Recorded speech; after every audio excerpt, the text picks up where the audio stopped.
कागज के फूल is that movie जिसके failure ने गुरुदत्त जी को कंप्लीटली हार्ट ब्रोकन कर दिया था एंड इसके फ्लॉप होने के बाद उन्होंने फिर कभी कोई भी मूवी डायरेक्ट नहीं की थी। पर आखिर ऐसा क्या हुआ था कि जिस मूवी को लोग आज मास्टरपीस, सिनेमैटिक ब्रिलियंस और जिस मूवी की लोग तारीफें करते हुए नहीं थकते हैं, वो उस समय ना ही क्रिटिक्स को पसंद आई थी और न ही ऑडियंस को। एंड इसके मैसिव फेलियर से गुरुदत्त जी को फाइनेंशियली तो काफी लॉस हुआ ही था, बट बिकॉज ऑफ ये उनका मोस्ट एम्बिशियस प्रोजेक्ट था, इसलिए इसके फेलियर से हुए इमोशनल हार्ट ब्रेक ने धीरे धीरे उन्हें सिनेमा से दूर कर दिया था। तो आज तुम और मैं इसी टॉपिक के बारे में डिस्कस करेंगे that why this classic Kaagaz Ke Phool got failed at the time of its release. And welcome to Cinepius. Year 1959 से पहले, कागज के फूल मूवी रिलीज होने से पहले गुरुदत्त जी का नाम ऑलरेडी एक वेल एस्टेब्लिश एंड एक इंटेलिजेंट डायरेक्टर्स और फिल्म मेकर्स की लिस्ट में आता था, जिसे वो इससे पहले भी अपनी मास्टरी ऑफ स्टोरी टेलिंग से प्रूव कर चुके थे। फिर चाहे वो आर पार जैसी लाइट हार्टेड क्राइम कॉमेडी हो, या मिस्टर एंड मिसेस 55 जैसी रोमांटिक कॉमेडी हो, या फिर प्यासा जैसी evergreen artistic movie.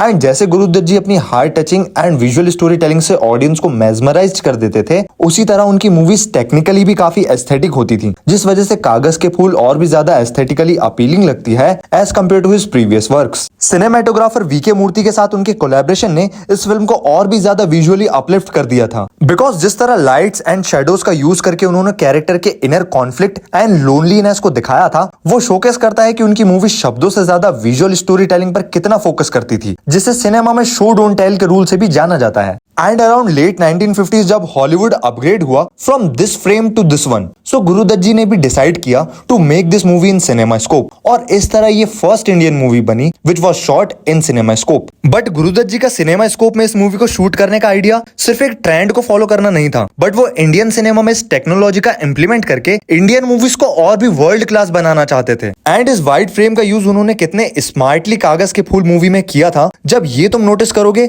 That's when you feel the greatness of Guru Dutt. फिर चाहे वो कैरेक्टर्स के बीच की मूवमेंट्स हो, इमोशंस या लोनलीनेस, या फिर दो कैरेक्टर्स के बीच की दूरी, every single frame has its own meaning. ये स्टोरी बेस्ड है एक फिल्म डायरेक्टर सुरेश सिन्हा पर, जिसे गुरुदत्त जी ने पोर्ट्रे किया था, जो कि एक बहुत he establish and popular directors में से हैं, जिन्होंने पास्ट में कई hits and great movies film industry and audience को प्रेजेंट की थी। एंड फिर डायरेक्टर सिन्हा स्टार्ट करते हैं अपना एक न्यू प्रोडक्शन देवदास। एंड क्या तुम्हारे दिमाग में भी ये सवाल आया कि आखिर देवदास क्यों? So let me tell you, Guru Dutt ji का हर एक move was a master stroke in this film. And अगर तुमने देवदास देखी है,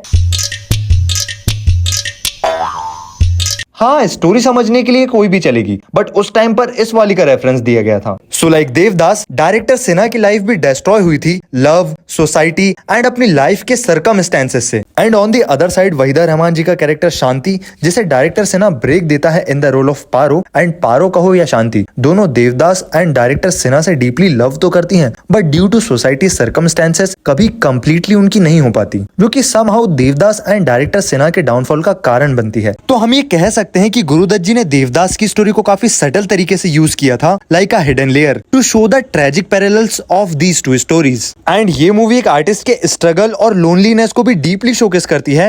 and because of this the movie was too dark and has a tragic story and even the ending, जो कि शायद उस समय के ऑडियंस के लिए समझ पाना काफी मुश्किल था। एंड यही एक मेजर रीजन बना इस मूवी के फ्लॉप होने का। बट आज इन्हीं चीजों की वजह से इस मूवी को एज अ क्लासिक कंसिडर किया जाता है। And there was a rumour about Guru Dutt and Waheeda Rehman ji love story. So around 1955 to 1956 Guru Dutt ji ने वहीदा रहमान जी को नोटिस किया था इन अ तेलुगु फिल्म, जिसके बाद उन्होंने वहीदा जी को लॉन्च किया था इन हर फर्स्ट हिंदी फिल्म, जो की थी CID, एंड जिसे गुरुदत्त जी ने प्रोड्यूस किया था। लेटर ऑन उन्होंने वहीदा जी को मेंटोर तो किया ही, बट उसके साथ ही वो गुरुदत्त जी के मल्टीपल प्रोजेक्ट्स में कई आइकॉनिक रोल्स में दिखी, और उनकी ऑन स्क्रीन केमिस्ट्री में जो इमोशनल डेप्थ रिफ्लेक्ट होती थी, उसे ऑडियंस ने काफी पसंद किया। Even though Guru Dutt ji was also married to singer Geeta Dutta, and there were rumours की गुरुदत्त एंड वहीदा जी की क्लोजनेस से गुरुदत्त जी की मैरिड लाइफ में डिस्टेंसेस क्रिएट होने लगे थे, जिस वजह से अराउंड 1960s में वहीदा जी ने उनसे डिस्टेंस बनाते हुए अदर फिल्म मेकर्स के साथ भी काम करना स्टार्ट कर दिया था। एंड ये मैं तुम्हें इसीलिए बता रहा हूँ बिकॉज ये सिमिलर स्टोरी ही कागज के फूल मूवी की कोर स्टोरी है, जो कि शायद गुरुदत्त जी ने कोइंसिडेंटली पहले ही प्रिडिक्ट कर दी थी। एंड इसीलिए इस मूवी को गुरुदत्त जी की बायोग्राफी भी कहा जाता है, और इसीलिए ही 1964 में हुई उनकी ट्रेजिक डेथ को अक्सर लिंक किया किया जाता है उनकी ट्रबल्ड पर्सनल लाइफ से and emotional attachment to Waheeda Rehman. And यही सेम चीज हमें मूवी में भी देखने को मिलती है कि कैसे डायरेक्टर सिन्हा को ना ही फैमिली का साथ मिलता है और ना ही शांति का, एंड इवेंचुअली हमें उनकी डेथ के साथ काफी ट्रेजिक एंडिंग देखने को मिलती है। And as I said in the start कि इस मूवी के फ्लॉप होने के बाद उन्होंने फिर कभी कोई मूवी डायरेक्ट नहीं की थी, बट ऐसा कहा जाता है कि साहिब बीबी और गुलाम मूवी को उन्होंने ही डायरेक्ट किया था। और अगर तुमने वो मूवी देखी है तो कमेंट्स में बताओ। And after a few decades of the release of this film and in today's time as well, दुनिया भर में critics, filmmakers and even audience भी आज इस फिल्म को एज अ मास्टरपीस कंसिडर करती है, जिसे कभी कोई एप्रिसिएशन भी नहीं मिला था। आज उसकी cinematography, visual story telling and music को मास्टर क्लास ऑफ सिनेमा कहा जाता है एंड इसे one of the greatest Indian film भी कंसिडर किया जाता है। और अगर इसी आर्टिस्टिक पीस को सेम रिस्पेक्ट अगर सही समय पर मिल जाती तो शायद हम गुरुदत्त जी के और भी अमेजिंग प्रोजेक्ट्स देख पाते। We have a fairly backward audience here, I must say, in spite of the film society movement and all that. If you consider the large audience, it's a backward audience, unsophisticated audience, exposed to the commercial Hindi cinema more than anything else. यहाँ तक अगर आप पहुंच गए हैं, then thank you so much. And this was all about कागज के फूल movie Why Classic Failed. I hope कि आपको ये वीडियो पसंद आया होगा. And if you have any questions, suggestions, opinions, thoughts about this, so please drop your thoughts in the comments. See you in the next video.